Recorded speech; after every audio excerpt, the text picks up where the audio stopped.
Assalamualaikum warahmatullahi wabarakatuh. Bismillah, alhamdulillah, wassalatu wassalamu ala rasulillah Sayyidina wa maulana Muhammad ibn Abdillah wa ala alihi wa ashabihi wa man nasarahu wa wala. La haula wa la quwwata illa billah.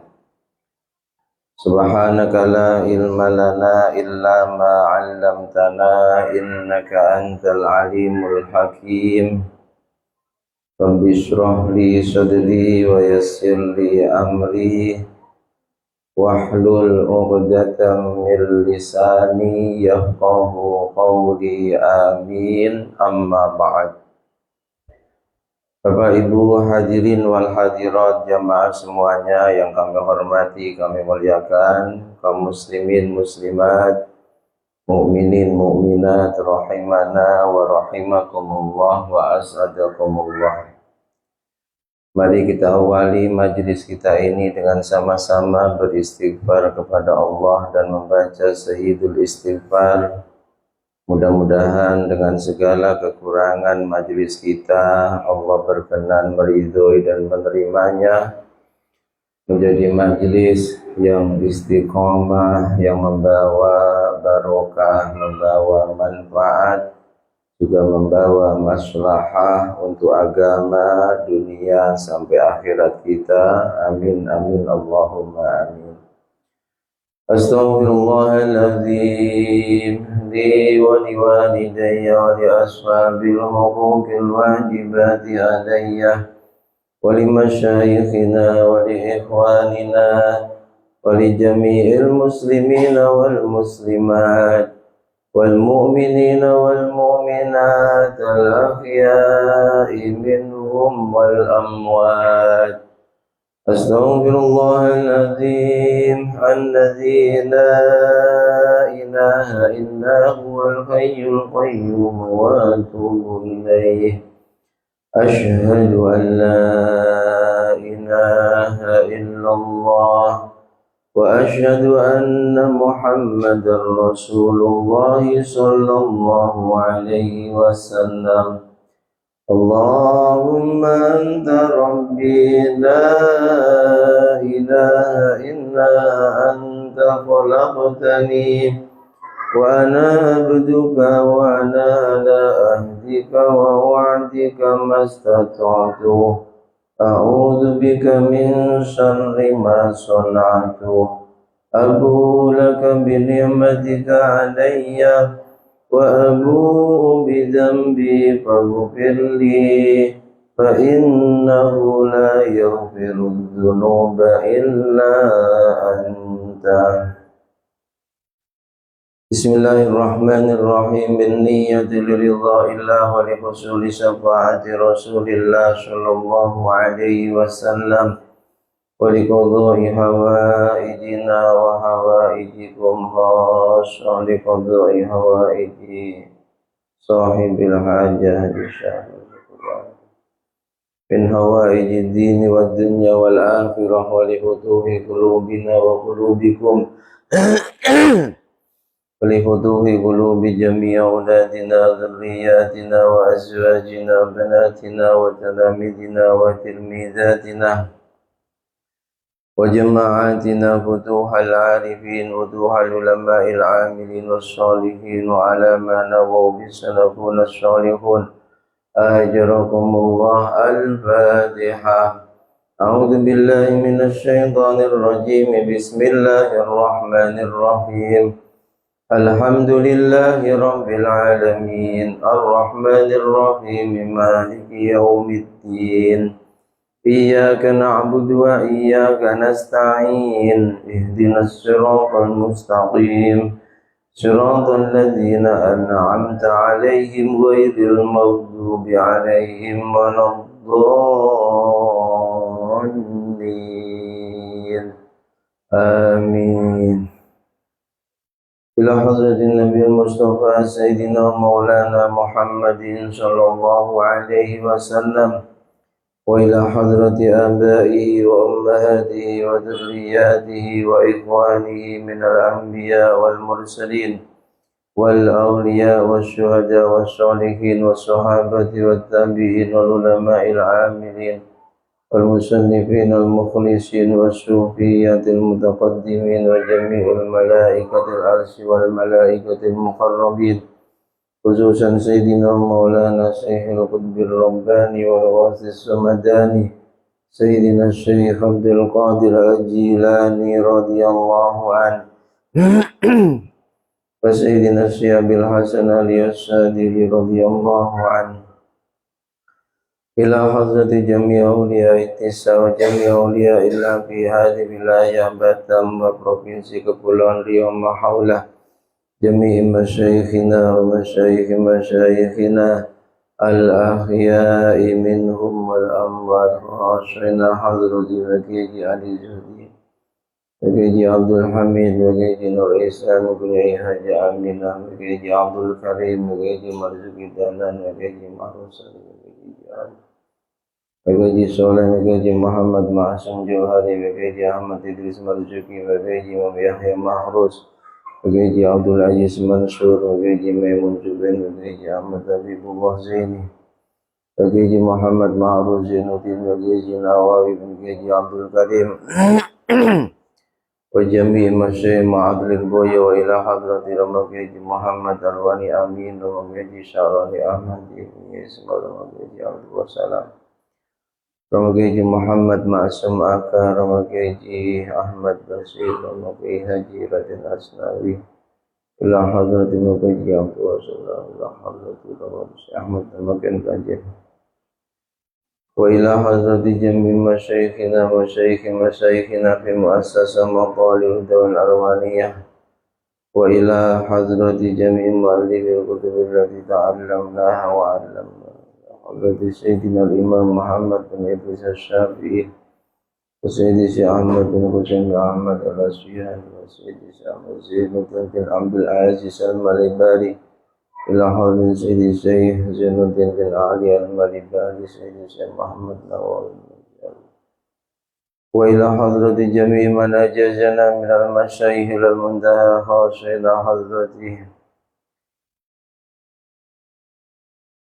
سيدي محمد معصوم أكا إلى حضرة أهلكم والمطهر سمران إلى حضرة سيدي حنان معصوم بن شافعي وأصولهم وفروعهم وأزواجهم وذرياتهم ومشايخهم ومشايخ مشايخهم ومن انتسب إليهم قدس الله سرهم ونور ذرائقهم ويعلي درجاتهم وعاد علينا من بركاتهم وأمطر علينا غيث كراماتهم وشفاعاتهم في الدين والدنيا والآخرة. الفاتحة. أعوذ بالله من الشيطان الرجيم. بسم الله الرحمن الرحيم. الحمد لله رب العالمين الرحمن الرحيم مالك يوم الدين إياك نعبد وإياك نستعين اهدنا الصراط المستقيم صراط الذين أنعمت عليهم غير المغضوب عليهم ولا الضالين آمين. ثم إلى حضرة جميع أهل القبور من المسلمين والمسلمات والمؤمنين والمؤمنات من مشارق الأرض إلى مغاربها برها بحرها بلادها جبالها وأوديتها خصوصا آبائنا وأمهاتنا وأجدادنا جداتنا وأخوالنا وخالاتنا وعمامنا وعماتنا ولذوي الحقوق الواجبات علينا خصوصا خاصين حضرتي المرحوم المغفور له وجيزه فالأفندي لحضرة المرحوم لحضرة المرحوم جعل العلي بن أحمد بلال لحضرة المرحوم يشرف بن حنان لحضرة المرحوم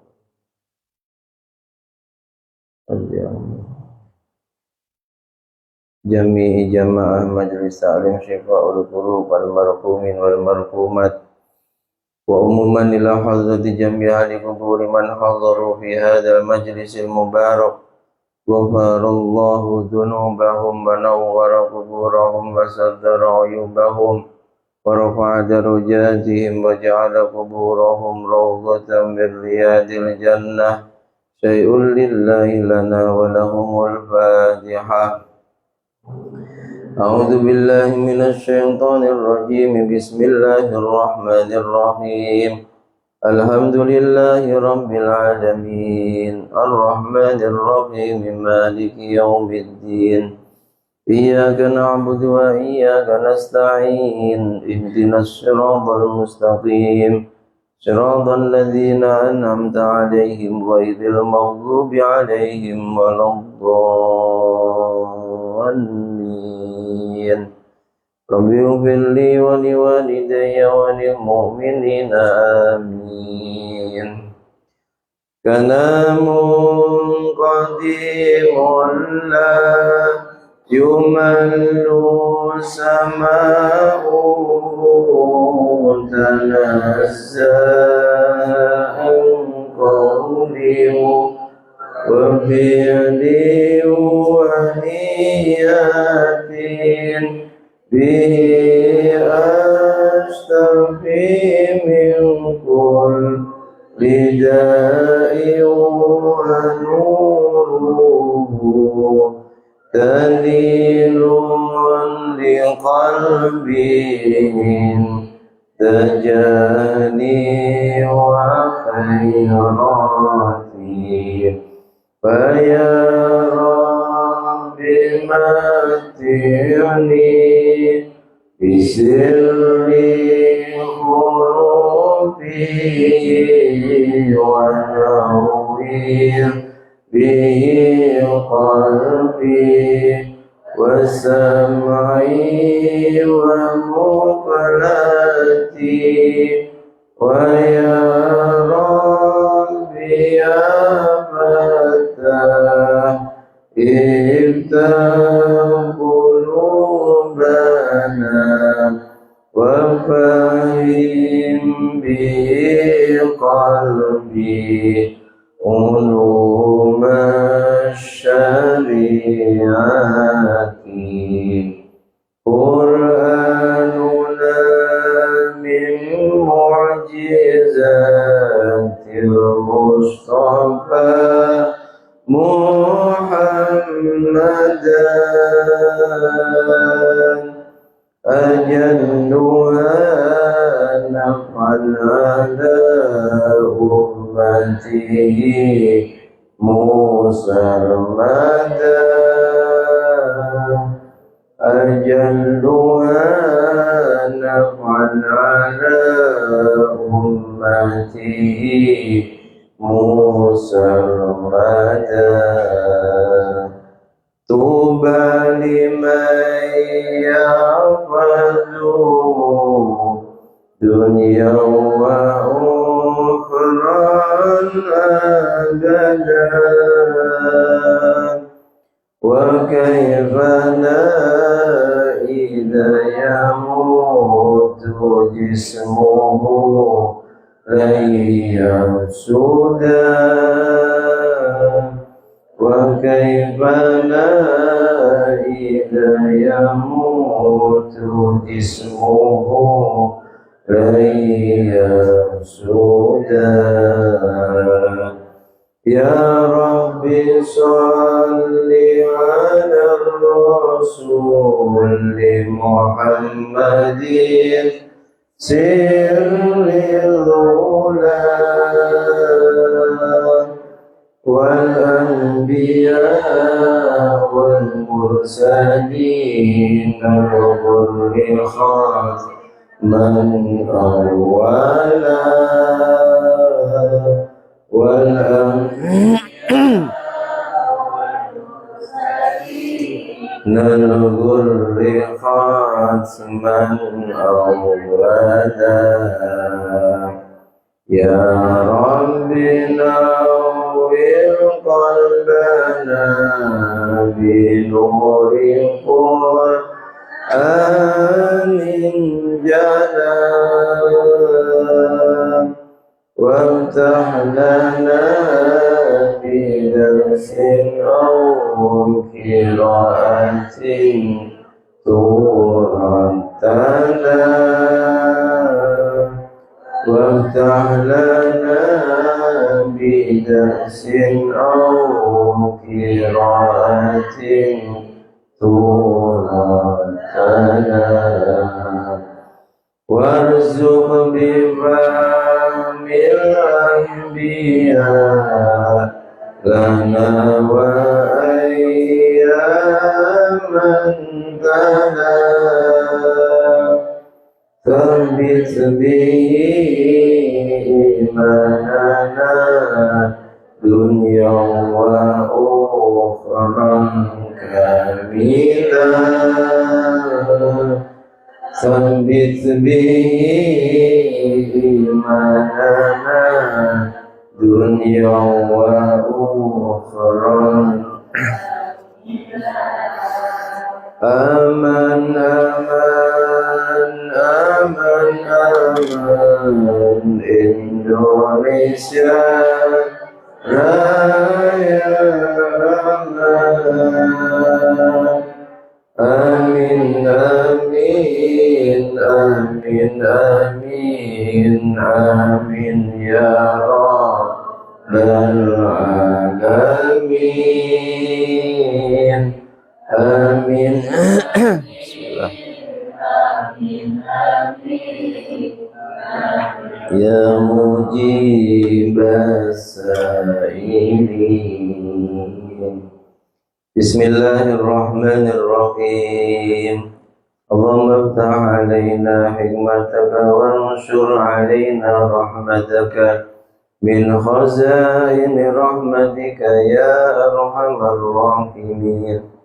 آمين يا فتاح يا عليم افتح لنا فتوح العارفين تقبل الله منكم.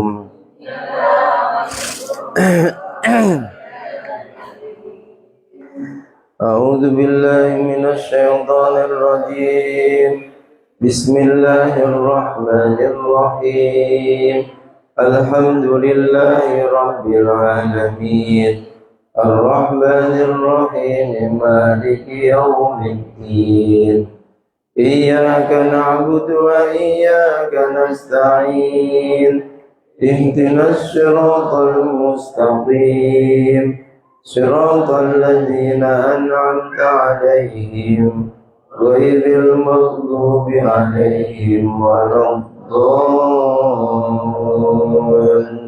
الضالين. رب اغفر لي ولوالدي وللمؤمنين آمين. بسم الله الرحمن الرحيم إذا وقعت الواقعة ليس لوقعتها كاذبة خافضة رافعة إذا رجت الأرض رجا وبست الجبال بسا فكانت هباء منبثا فكنتم أزواجا ثلاثة فأصحاب الميمنة ما أصحاب الميمنة وأصحاب المشأمة ما أصحاب المشأمة والسابقون السابقون أولئك المقربون في جنات النعيم ثلة من الأولين وقليل من الآخرين على سرر موضونة متكئين عليها متقابلين يطوف عليهم ولدان مخلدون بأكواب وأباريق وكأس من معين لا يصدعون عنها ولا ينزفون وفاكهة مما يتخيرون ولحم طير مما يشتهون وحور عين كأمثال اللؤلؤ المكنون جزاء بما كانوا يعملون لا يسمعون فيها لغوا ولا تأثيما إلا قيلا سلاما سلاما وأصحاب اليمين ما أصحاب اليمين في سدر مخضود وطلح ممدود وجن ممدود وماء مسكوب وفاكهة كثيرة لا مقطوعة ولا ممنوعة وفرش مرفوعة إنا أنشأناهن إنشاء وجعلناهن بكارا عربا أترابا بأصحاب اليمين ثلة من الأولين وثلة من الآخرين وأصحاب الشمال ما أصحاب الشمال في سموم وحميم وظل من يحموم لا بارد ولا كريم إنهم كانوا قبل ذلك مترفين وكانوا يصرون على الحنث العظيم وكانوا يقولون إذا متنا وكنا ترابا وعظاما أئنا لمبعوثون أو آباؤنا الأولون قل إن الأولين والآخرين لمجموعون إلى ميقات يوم معلوم.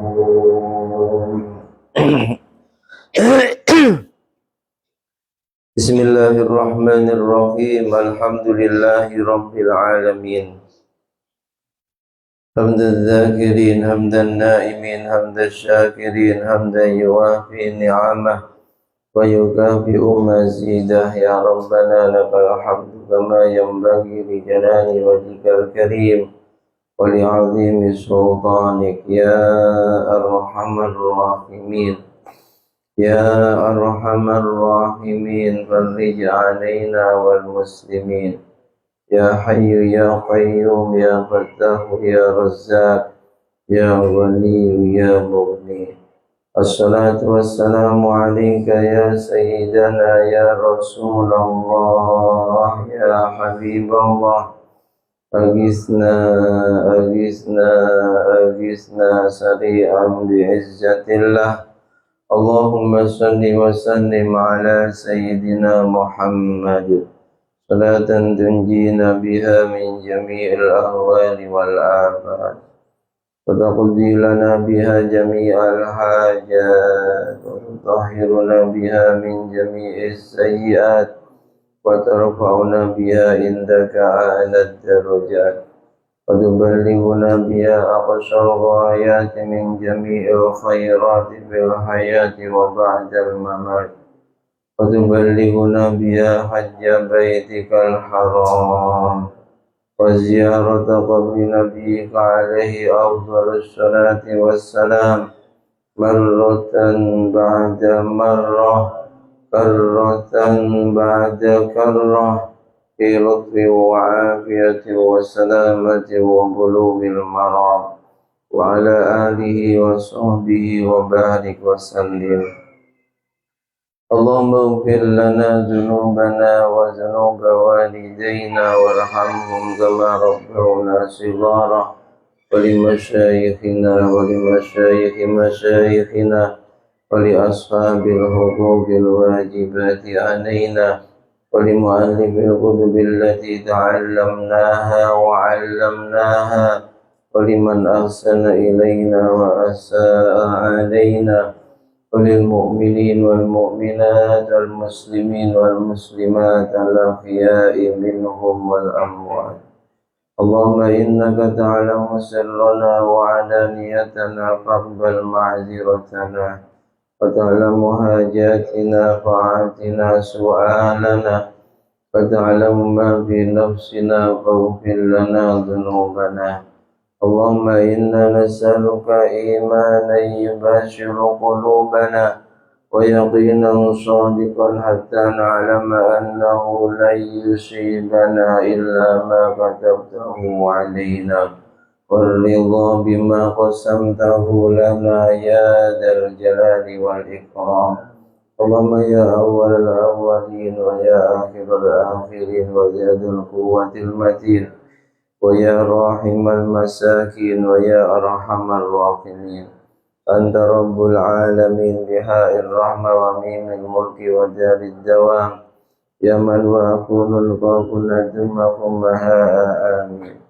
وما محمد إلا رسول قد خلت من قبله الرسل، محمد رسول الله والذين معه أشداء على الكفار رحماء بينهم، تراهم ركعا سجدا يبتغون فضلا من الله ورضوانا، سيماهم في وجوههم من أثر السجود، ذلك مثلهم في التوراة ومثلهم في الإنجيل، كزرع أخرج شطأه فآزره فاستغلظ فاستوى على سوقه يعجب الزراع ليغيظ بهم الكفار.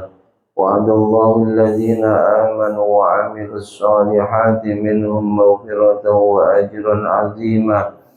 اللهم اهدنا صراطك المستقيم، صراط الله الذي له ما في السماوات وما في الأرض، ألا إلى الله تسير الأمور. اللهم اهدنا من عندك وافض علينا من بركاتك وفضلك، وانشر علينا من رحمتك، وأدبنا بين يديك. اللهم منك وإليك إنك على كل شيء قدير. ثم إنكم أيها الضالون المكذبون لآكلون من شجر من زقوم فمالئون منها البطون، فشاربون عليه من الحميم، فشاربون شرب الهيم، هذا نزلهم يوم الدين، نحن خلقناكم فلولا تصدقون، أفرأيتم ما تمنون، أأنتم تخلقونه أم نحن الخالقون، نحن قدرنا بينكم الموت وما نحن بمسبوقين على أن نبدل أمثالكم وننشئكم فيما لا تعلمون، ولقد علمتم النشأة الأولى فلولا تذكرون. أفرأيتم ما تحرثون أأنتم تزرعونه أم نحن الزارعون، لو نشاء لجعلناه حطاما فظلتم تفكهون، إنا لمغرمون بل نحن محرومون. أفرأيتم الماء الذي تشربون أأنتم أنزلتموه من المزن أم نحن المنزلون، لو نشاء جعلناه أجاجا فلولا تشكرون. أفرأيتم النار التي تورون أأنتم أنشأتم شجرتها أم نحن المنزلون، تذكرة ومتاعا للمقوين، فسبح باسم ربك العظيم. اللهم يا الله إنا نسألك بمقاعد العز من أرشك وبمنتهى الرحمة من كتابك وباسمك الأعلى ومجدك الأسنى وإشراق نور وجهك الأجل الأجلى وبفضلك الكريم وجودك العميم وبكلماتك التامات التي لا يجاوزهن بار ولا فاجر يا أكرم الأكرمين يا بريء يا جواد يا رحمن يا رحيم يا مغيث يا كفيل يا رقيب يا حسيب يا جليل نسألك أن تصلي وتسلم على سيدنا محمد وعلى آله وصحبه وسلم وأن تغفر لنا وترحمنا وترزقنا فإنك خير الرازقين اللهم ارزقنا خير الصباح وخير المساء وخير القدر وخير القضاء وخير ما جرى به القلم اللهم إنا أصبحنا لا نستطيع دفع ما أجتنا ولا نملك نفع ما نرجو وأصبح الأمر بيدك وأصبحنا مرتهنا بعملنا فلا فقير أفقر منا ولا غني أغنى منك يا حي يا قيوم 30 kali ya hayyu ya qayyum ya ya hayyu ya qayyum ya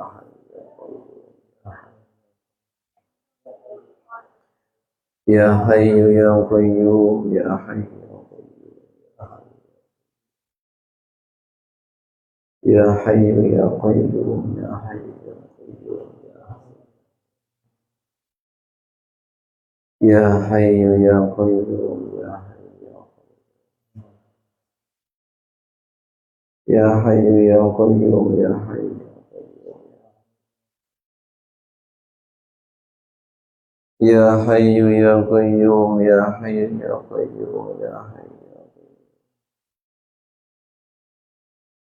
ya hayyu ya qayyum birahmatika nastaghith ilahana la tusmit bina aduwana wa la tusib bina sadiqana wa la taj'alid dunya akbar hammina wa la mablagha ilmina wa la tusallit alaina man la yarhamuna Allahumma rizqna rizqan taliban ghayra matlub ghaliban ghayra maghlub Allahumma rabbana anzil alaina ma'idatan minas sama' takunu lana idan li awalina wa akhirina wa ayatan minka warzuqna wa anta khairur raziqin kullama dakhala alayya zakariya al-mihrab wajada indaha rizqan qala ya maryamu anna laki hadha qalat huwa min indillahi inna allaha yarzuqu man yasha'u bighairi hisab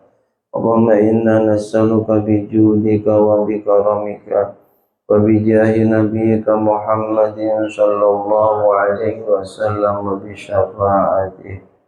Ya Allah, sungguh kami mohon kepadamu dengan sifat Rahman dan Rahimmu, dengan sifat kasih dan sayangmu, dengan sifat kedermawanan dan kemuliaanmu, dengan hak dan rahasia-rahasianya suratil waqiah, dengan kemuliaan dan keagungan serta rahasia-rahasianya suratil waqiah.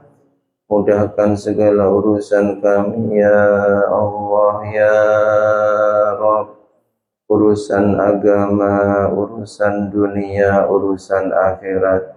Mudahkan urusan rizki kami ya Allah ya Razzaq, Tuhan Zat yang maha menanggung rizki seluruh makhluk ciptaannya. Kami mohon kepadamu ya Allah ya Razzaq, mudahkan urusan rizki kami sebagaimana Engkau telah memudahkan urusan rizki hamba-hambamu yang lain, bahkan kepada mereka yang tidak beriman kepadamu. Ya Allah ya Razzaq, dengan keagungan, kemuliaan dan rahasia-rahasianya suratil waqiah, kami mohon kepadamu sebagaimana yang Engkau perintahkan. jika rizki kami, rizki orang-orang tercinta terkasih kami, rizki ayah bunda kami, rizki guru-guru kami, rizki keluarga kami, rizki saudara-saudari kami, rizki orang-orang yang selalu berbuat baik kepada kami, rizki pasangan hidup kami, ya Allah. Rizki orang-orang yang selalu membersamai kami di majlis-majlis yang Engkau ridhoi, rizki dzurriyyah anak keturunan kami. Jika rizki kami dan rizki mereka di langit mohon turunkan ya Rabb. Jika di bumi mohon keluarkan. Jika jauh mohon dekatkan. Jika sulit mohon mudahkan. Jika sempit mohon lapang dan luaskan. Jika rizki kami dan rizki mereka sempit mohon lapang dan luaskan. Jika haram mohon halalkan. Jika kotor mohon sucikan dan bersihkan. Jika kotor mohon sucikan dan bersihkan. Jika kurang mohon cukupkan ya Allah. Ya Kafi, duhai zat yang maha mencukupi kebutuhan seluruh makhluk ciptaannya. Sungguh tidak ada yang mampu mencukupi kebutuhan kecuali Engkau ya Kafi. Jika rizki kami, rizki mereka kurang, mohon cukupkan. Cukupi kebutuhan kami dan mereka ya Allah. Kebutuhan agama, dunia dan akhirat.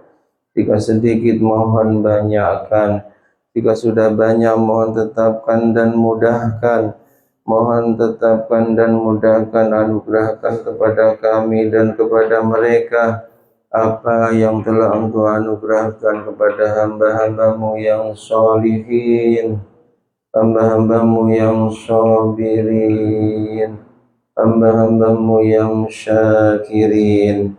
Wa illam yakun syai'an fakawinhu wangkulu ilayna haitsu kunna wa la saqulna ilayhi haitsu kan wa barik lana fihi wa tawalla amruna biyadi wa hul bainana wa baina ghairika fihi waj'al yadina al-ulya bil yata wa la taj'al yadina as-sufla bil istiyata. Allahumma nahnu wa ailatuna 'alaik wa anta aqamtana wakila فلا تسلبنا وإياهم ما أودعتنا يا أرحم الراحمين يا أكرم الأكرمين تكرم علينا يا قريب يا مجيب قرأنا أبواب خزائن رحمتك إنك أنت الفتاح العليم اللهم يا غني يا حميد يا مبدئ يا معيد يا رحيم يا ودود أغننا بحلالك عن حرامك وبطاعتك عن معصيتك وبفضلك عمن سواك يا ذا المن ولا يمن عليه يا من يجير ولا يجار عليه يا ذا الجلال والإكرام يا ذا الطول والإنعام لا إله إلا أنت يا ظهير سبحانك لا إله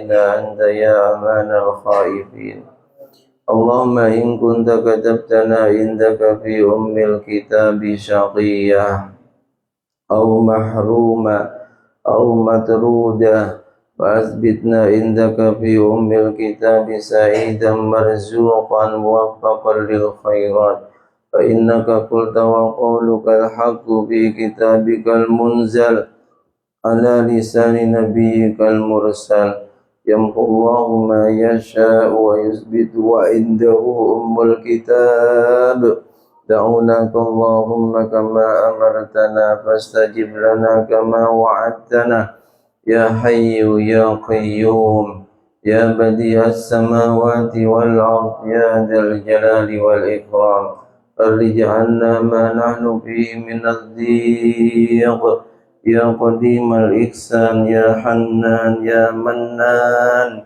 يا دائم يا مملئ كنوز أهل الغنى ومغني أهل الفاقة من سعة تلك الكنوز بالفائدة اللهم لا إله إلا أنت ساتر وجابر الكسر ارحم فقرنا إليك اللهم إنا نسألك حسن الحال في غناك الذي لا يفتقر ذاكره، وأن تفيدنا من الكرامة ما نستر به ديننا إنك أنت الأعظم.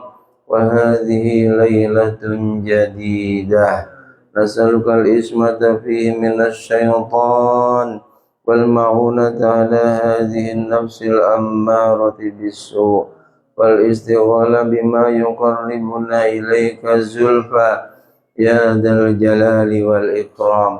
وهاب باسط فتاح رزاق واسع غني مغن منعم متفضل. اللهم آتنا بفضلك العظيم رزقا واسعا وافرا رزقا متسعا يا بر يا تواب يا هو يا رحمن يا رحيم. فلا أقسم بمواقع النجوم وإنه لقسم لو تعلمون عظيم. إنه لقرآن كريم في كتاب مكنون لا يمسه إلا المطهرون. تنزيل من رب العالمين. أفبهذا الحديث أنتم مدهنون وتجعلون رزقكم أنكم تكذبون. ولولا إذا بلغت الحلقوم وأنتم حينئذ تنظرون ونحن أقرب إليه منكم ولكن لا تبصرون. فلولا إن كنتم غير مدينين ترجعونها إن كنتم صادقين. فأما إن كان من المقربين فروح وريحان وجنة نعيم. وأما إن كان من أصحاب اليمين فسلام لك من أصحاب اليمين. وأما إن كان من المكذبين الضالين فنزل من حميم وتصلية جحيم. إن هذا لهو حق اليقين. فسبح باسم ربك العظيم. اللهم يا الله يسر لنا أمورنا ورزقنا وعصمنا من النصب في طلبه ومن الهم والبخل للخلق بسببه ومن التفكر والتدبر في تحصيله ومن السوء والبخل بعد حصوله. واجعله سببا لإقامة العبودية ومشاهدة أحكام الربوبية. إلهنا تولى أمرنا بذاتك ولا تكلنا إلى نفسنا طرفة عين ولا أقل من ذلك. اللهم إنا نسألك يا الله يا الله يا الله يا واحد يا أحد يا فرد يا صمد يا باسط يا غني يا مغني بمهمه بنت لطف الخفي بصعصع بسسه بنت العز السامح الذي له العظمة والكبرياء بتوته بن له بنت القدرة والبرهان والعظمة والسلطان. ونسألك باسمك المرتفع الذي أعطيته من شئت من أوليائك وألهمته لأحبابك من أصفيائك. اللهم إنا نسألك باسمك المخزون المكنون المبارك الطاهر المطهر المقدس أن تعطينا رزقا من عندك تهدي به قلوبنا وتغني به فقرنا وتقطع به علائك الشيطان من قلوبنا إنك أنت الحنان الوهاب الرزاق الفتاح العليم الباسط الجواد الكافي الغني المغني الكريم المعطي الواسع الشكور ذو الفضل والنعم والجود والكرم. اللهم إنا نسألك بحقك وحق حقك وبجودك وكرمك وإحسانك وبحق اسمك العظيم الأعظم وبحق نبيك محمد صلى الله عليه وسلم أن تجيب دعوتنا ya Rabb. Sampaikan hajat masing-masing pada Allah. Doakan keluarganya, doakan anak-anak keturunannya. Ya Allah, ya Allah, ya Allah,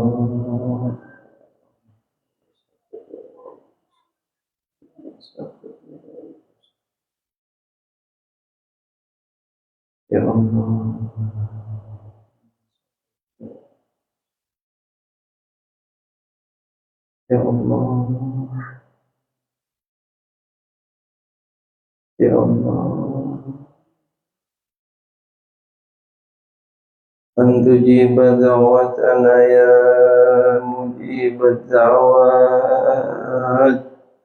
ويا قاضي الحاجات اقض حوائجنا من حوائج الدين والدنيا والآخرة بحق سورة الواقعة وبحق فقز محمد فتاح قادر جبار وعد موت خير الرازقين مغني البائس الفقير تواب لا يؤاخذ بالجرائم يسر أمورنا وارزقنا رزقا حلالا طيبا مباركا واجمع بيننا وبين واجعل من نصيبنا يا ذا الجلال والإكرام إنك على كل شيء قدير وبالإجابة جدير وصل بجمالك وكمالك على أشرف مخلوقاتك سيدنا محمد وعلى آله وصحبه أجمعين.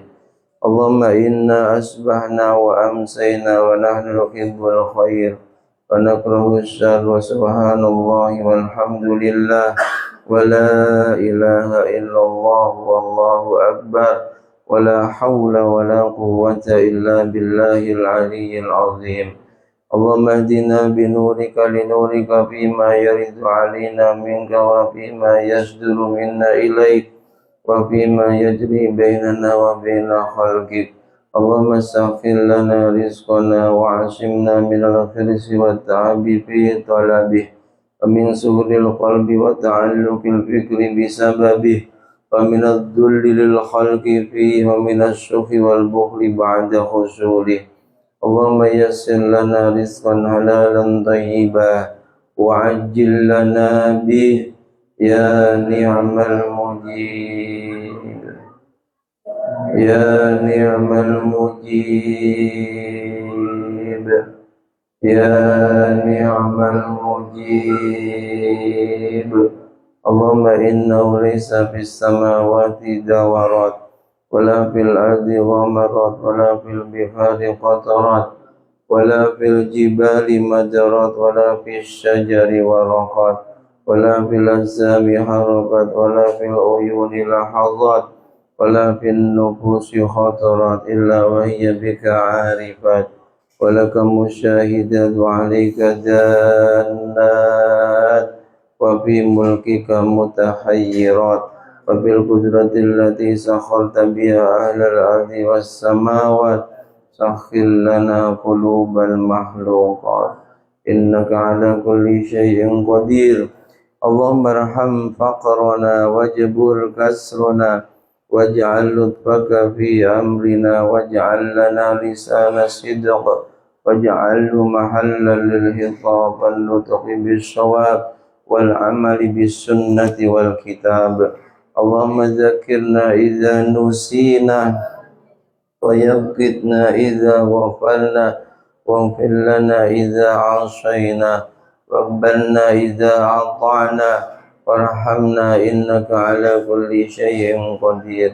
اللهم نور بكتابك بشرنا وأطلق به لساننا وفرج به كربنا واشرح به صدورنا ويسر به أمورنا واستعمل به بدننا ويا قاضي الحاجات أكرمنا بأنواع الخيرات فإنه لا حول ولا قوة إلا بالله العلي العظيم اللهم ارزقنا مالا يكفينا وبيتا يأوينا واغفر علينا عقلنا وديننا واكفنا شر من يؤذينا برحمتك يا أرحم الراحمين اللهم أنت تعلم أعداءنا عددا وبدد شملهم بددا ولا تبكي منهم أحدا إنك أنت الباقي سرمدا اللهم ألف بين قلوبنا وأصلح ذات بيننا اللهم بارك لنا في رجب اللهم بارك لنا في شعبان وبلغنا رمضان في لطف وعافية وسلامة وبلوغ المرام وعلى آله وصحبه وبارك وسلم ربنا هب لنا من الصالحين ربنا آتنا في الدنيا حسنة وفي الآخرة حسنة وقنا عذاب النار اللهم وسع علينا رزقنا وعتب علينا خلقك برحمتك يا أرحم الراحمين ربنا تقبل منا إنك أنت السميع العليم وتب علينا إنك أنت التواب الرحيم جزا الله عنا محمدا ما هو أهله وصلى الله على سيدنا محمد وآله وصحبه وسلم والحمد لله رب العالمين الفاتحة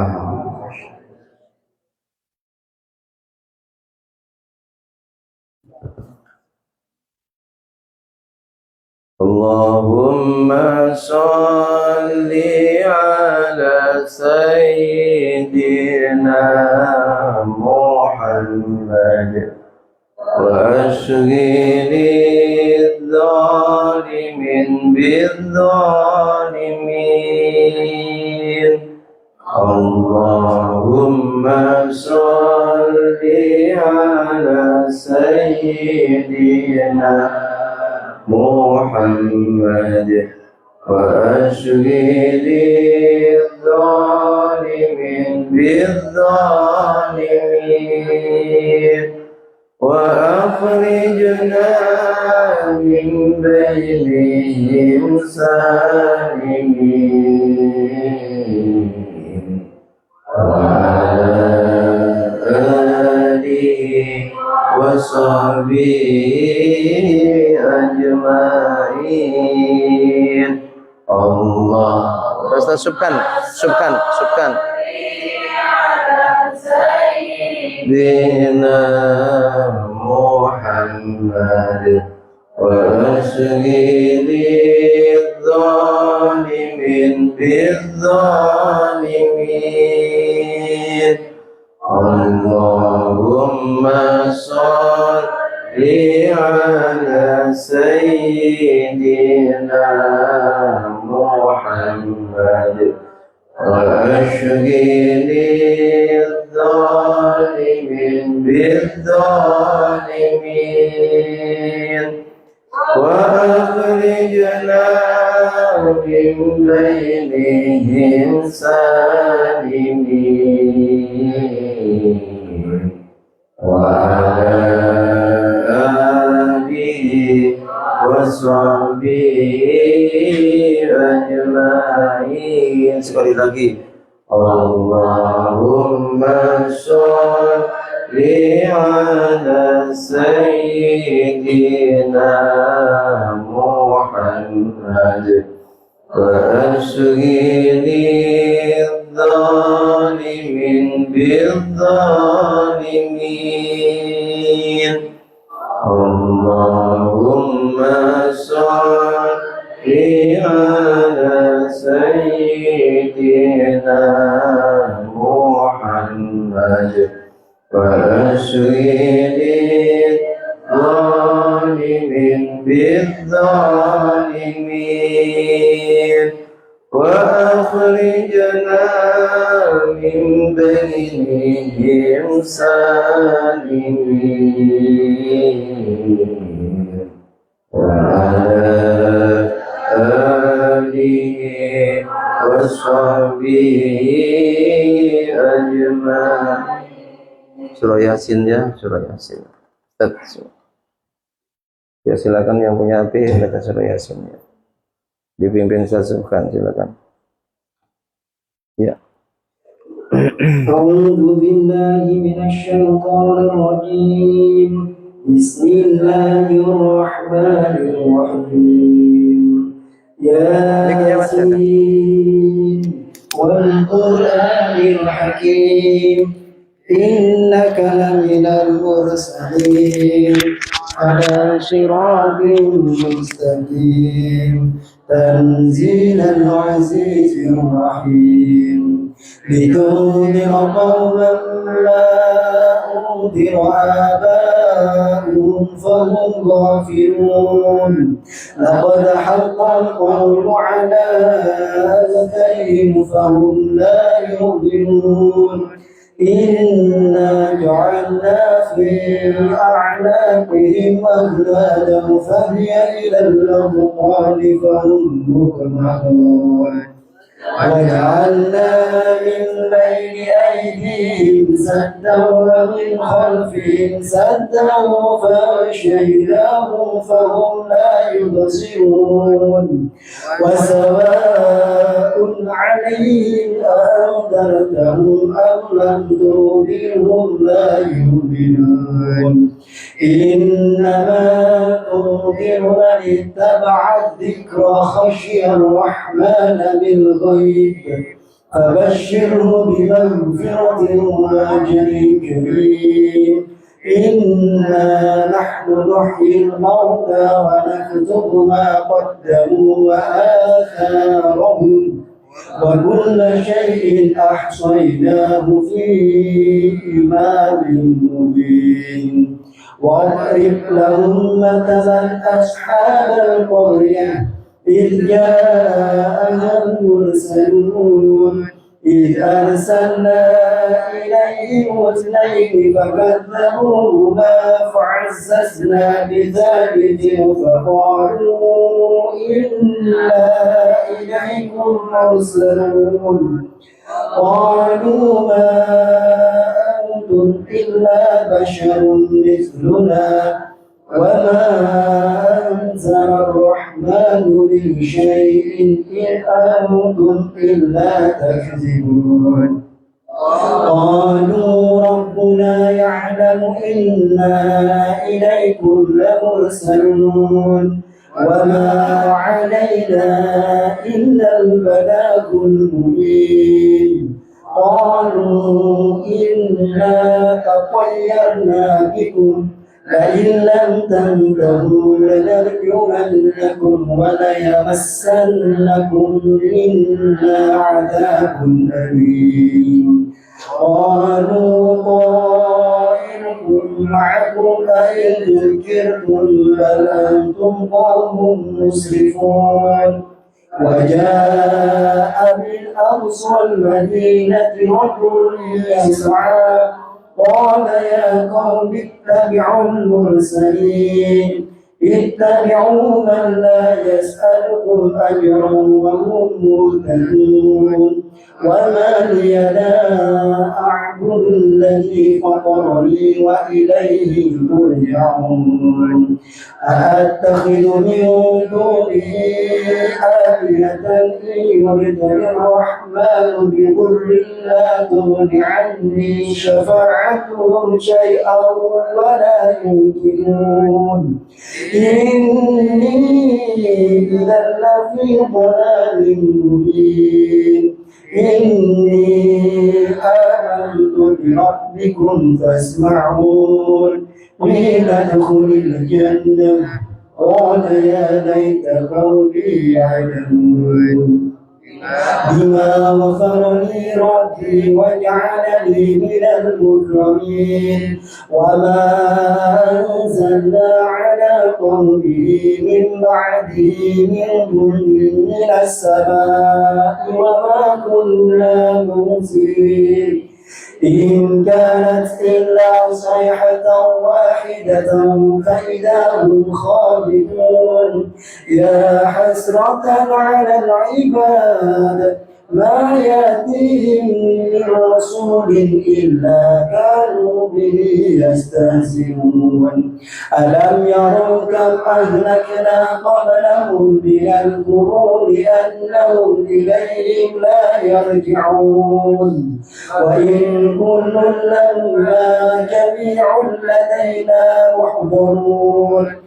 وآية لهم الأرض الميتة أحييناها وأخرجنا منها حبا فمنه يأكلون وجعلنا فيها جنات من نخيل وأعناب وفجرنا فيها من العيون ليأكلوا من ثمره وما عملته أيديهم أفلا يشكرون سبحان الذي خلق الأزواج كلها مما تنبت الأرض ومن أنفسهم ومما لا يعلمون وآية لهم الليل نسلخ منه النهار فإذا هم مظلمون والشمس تجري لمستقر لها ذلك تقدير العزيز العليم والقمر قدرناه منازل حتى عاد كالعرجون القديم لا الشمس ينبغي لها أن تدرك القمر ولا الليل سابق النهار وكل في فلك يسبحون وآية لهم أنا حملنا ذريتهم في الفلك المشحون وخلقنا لهم من مثله ما يركبون وإن نشاء نغرقهم فلا صريخ لهم ولا هم ينقذون إلا رحمة منا ومتاعا إلى حين وإذا قيل لهم اتقوا ما بين أيديكم وما خلفكم لعلكم ترحمون وما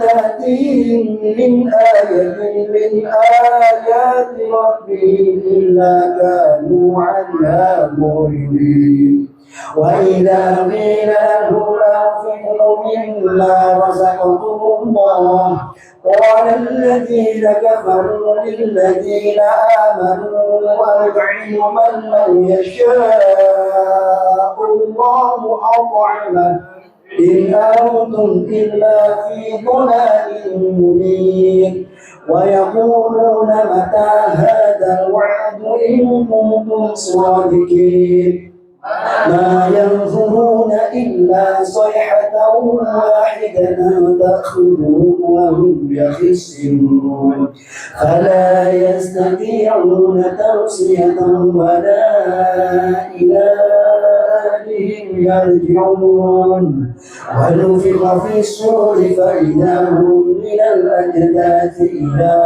ربهم ينسلون قالوا يا ويلنا من بعثنا من مرقدنا هذا ما وعد الرحمن وصدق المرسلون إن كانت إلا صيحة واحدة فإذا هم جميع لدينا محضرون فاليوم لا تظلم نفس شيئا ولا تجزون إلا ما كنتم تعملون إن أصحاب الجنة اليوم في شغل فاكهون هم وأزواجهم في ظلال على الأرائك متكئون لهم فيها فاكهة ولهم ما يدعون سلام قولا من رب رحيم وامتازوا اليوم أيها المجرمون ألم أعهد إليكم يا بني آدم ألا تعبدوا الشيطان إنه لكم عدو مبين وأن اعبدوني هذا صراط مستقيم ولقد أضل منكم جبلا كثيرا أفلم تكونوا تعقلون هذه جهنم التي كنتم توعدون اصلوها اليوم بما كنتم تكفرون اليوم نختم على أفواههم وتكلمنا أيديهم وتشهد أرجلهم بما كانوا يكسبون ولو نشاء لطمسنا على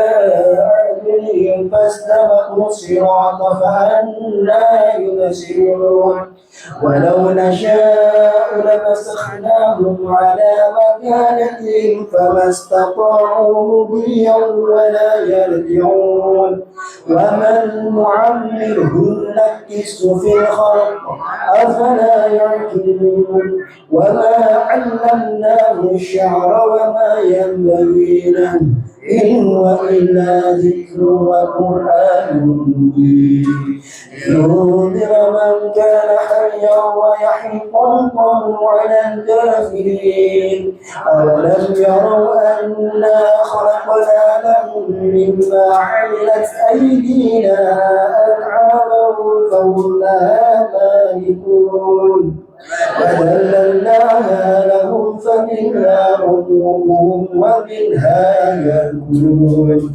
ولهم فيها منافع ومشارب أفلا يشكرون واتخذوا من دون الله آلهة لعلهم ينصرون لا يستطيعون نصرهم وهم لهم جند محضرون فلا يحزنك قولهم إنا نعلم ما يسرون وما يعلنون أولم يروا الإنسان أنا خلقناه من نطفة فإذا هو خصيم مبين وضرب لنا مثلا ونسي خلقه قال من يحيي العظام وهي رميم قل يحييها الذي أنشأها أول مرة وهو بكل خلق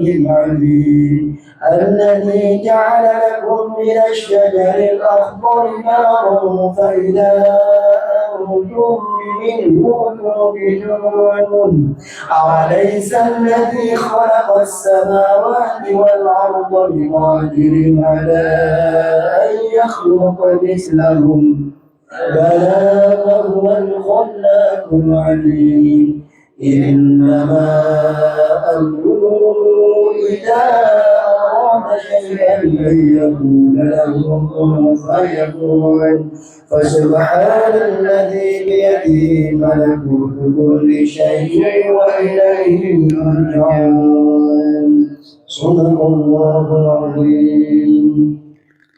الفاتحة.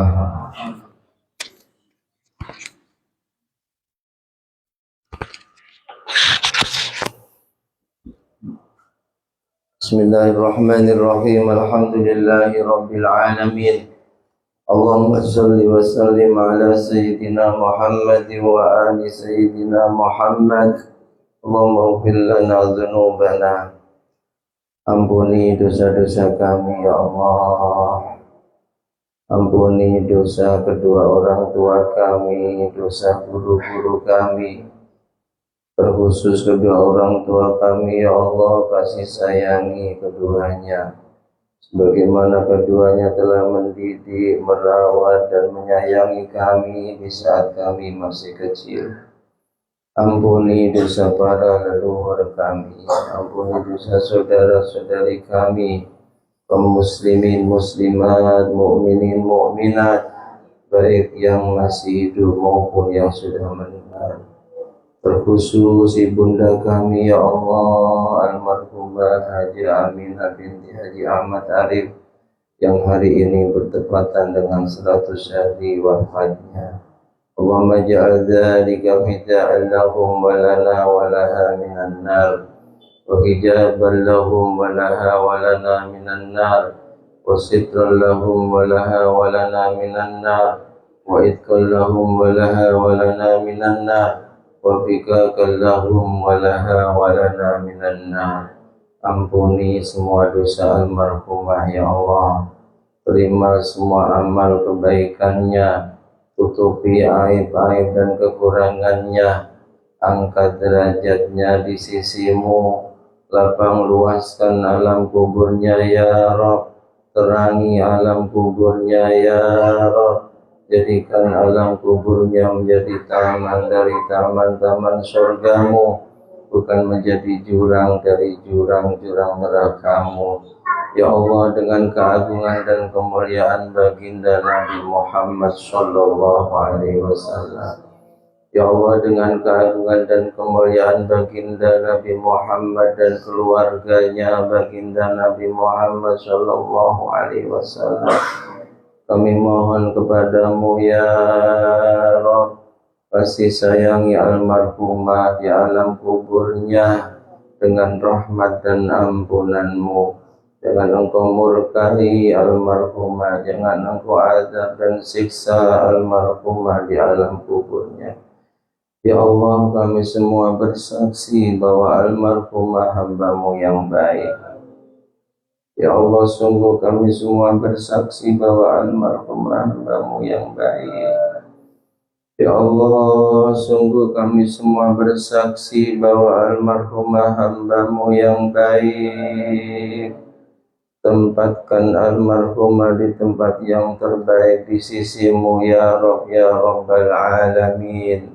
Kami mohon limpahkan rahmat abadi-Mu, kami mohon cucurkan pertolongan abadi-Mu, kami mohon ya Rabb anugerahkan nikmat abadi-Mu kepada almarhumah di alam kuburnya mulai saat ini sampai kelak di hari kiamat.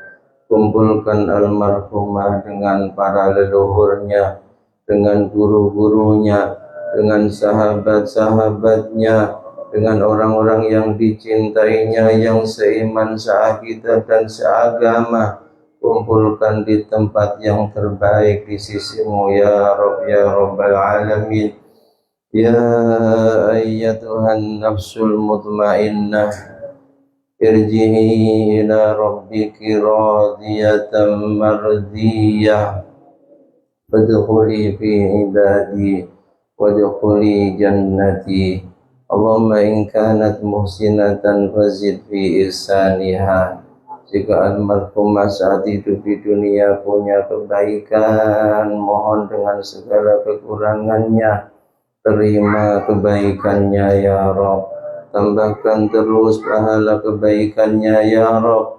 Dan jika almarhumah punya keburukan, punya kesalahan, maafkan kesalahannya, ampuni dosa-dosa dan maksiatnya ya Rabb ya Arhamar Rahimin. Juga untuk semua ahli kubur kami, ahli kubur yang hadir di majlis malam hari ini ya Arhamar Rahimin. Rabbana hab lana minas sholihin, Rabbana atina fid dunya hasanah wa fil akhirati hasanah wa qina adzabannar. Allahumma wassi' alaina rizqana wa atif alaina khalqaka bi rahmatika ya arhamar rahimin. Rabbana taqabbal minna innaka antas samiul alim wa tub alaina innaka antat tawwabur rahim. Jazallahu anna Muhammadan ma huwa ahluh wa sallallahu ala sayyidina Muhammad wa alihi wa sahbihi wa sallam walhamdulillahi rabbil alamin. Mohon bantuan bacaan Fatihah